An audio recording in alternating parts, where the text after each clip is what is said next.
क्रांती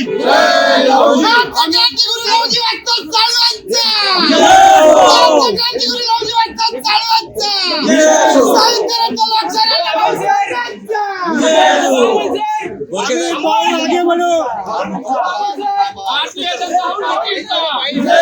भारतीय जनता पार्टीचा गोरके साहेब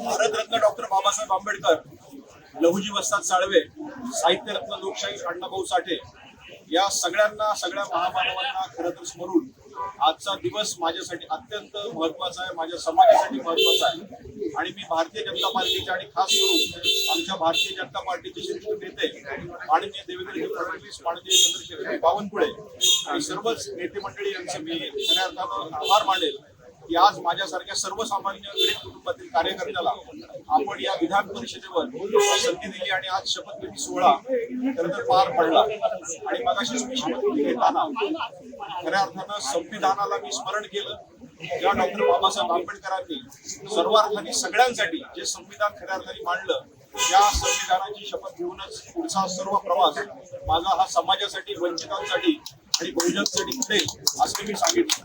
मी खास करून सांगू इच्छितो की मागच्याच लोकसभेच्या निवडणुकीमध्ये ज्या पद्धतीनं संविधानचा नॅरेटिव्ह विरोधी पक्षांनी चालवला तो खोडून काढण्याचं काम आम्ही सर्वजण करत आहोत आणि यापुढे करत राहू। आणि सगळ्यात त्याचं महत्वाचं उदाहरण जे असेल तर माझ्यासारख्या खऱ्या अर्थानं वंचित आणि गरीब कार्यकर्त्याला भारतीय जनता पार्टीनं महाराष्ट्राच्या इतिहासानंतर पहिल्यांदाच विधान परिषदेला संधी दिली, हेच त्याचं खऱ्या सगळ्यांसमोर मुख्य तुम्हाला उदाहरण दिसेल। त्यामुळं येणाऱ्या काळामध्ये वंचितांसाठी, दलितांसाठी आणि गरिबांसाठी महाराष्ट्र भर फिरून सर्वार्थाने काम करेल अशी मी आशा बाळगतो। आमदारकीची शपथ घेतली, लहू जी सेनेच्या नावानं तुम्ही घोषणा देताय, पहिलं काम कोणतं असेल तुमचं आमदारकीमध्ये? खरं तर मी आत्ताच सांगितलं की आमचे आराध्य दैवत लहुजी आहेत, डॉक्टर बाबासाहेब आंबेडकर आहेत, अण्णाभाऊ साठे आणि सर्वच महामानव आहेत।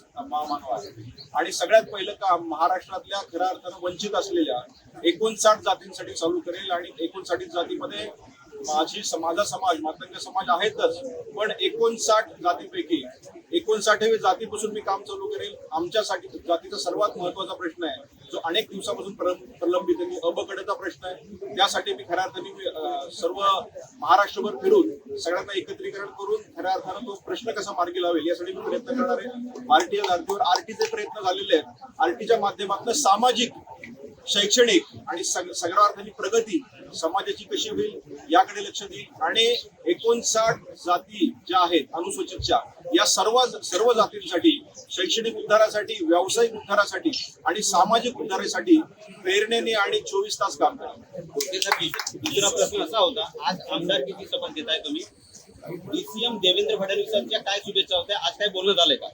नाही, आज खरं माझं बोलणं झालं नाही, पण अगदी 3 दिवसापूर्वी ज्यावेळेस या सगळ्या गोष्टी घडल्या त्यांनी अगदी मला फोन करून सांगितलंय की कशा पद्धतीने काम करायचंय आणि संपूर्णपणे महाराष्ट्रभर आपल्या समाजासाठी, खास करून मागासवर्गीय समाजासाठी ज्या त्यांच्या भावना आहेत त्यांनी त्या माझ्यापर्यंत पोहोचलेल्या आहेत। आणि त्यांनी जो माझ्यावर विश्वास दाखवलाय त्याला पूर्ण करण्याचं माझं मी त्यांना वचन दिले आणि संपूर्ण मी वेळ त्यासाठी देणार। आगामी विधानसभा निवडणूक पाहता तुमची जबाबदारी वाढली असं वाटतं? 100% माझी जबाबदारी वाढली। मी तेच सांगतोय की खरं तर भारतीय जनता पार्टीने आम्हाला न्याय दिलेला आहे, एका वंचित समाजाला न्याय दिलेला आहे। आणि हाच खऱ्या अर्थानं सगळ्यात महत्वाचा मुद्दा संविधानाच्या दृष्टीने मला वाटतो। ज्या भारतीय जनता पार्टीवर आता चुकीचा नॅरेटिव्ह सेट करून सारखं सांगितलं गेलं तो नॅरेटिव्ह खऱ्या अर्थानं चुकीचा आहे, हा आज सिद्ध झालाय। कारण माझी निर्भीकपणे शपथ फक्त भारतीय जनता पार्टीमुळे झाली आणि आमचा समाज संपूर्णतः भारतीय जनता पार्टीबरोबर राहील यात काही शंका नाही। धन्यवाद आणि शुभेच्छा सर। थँक्यू।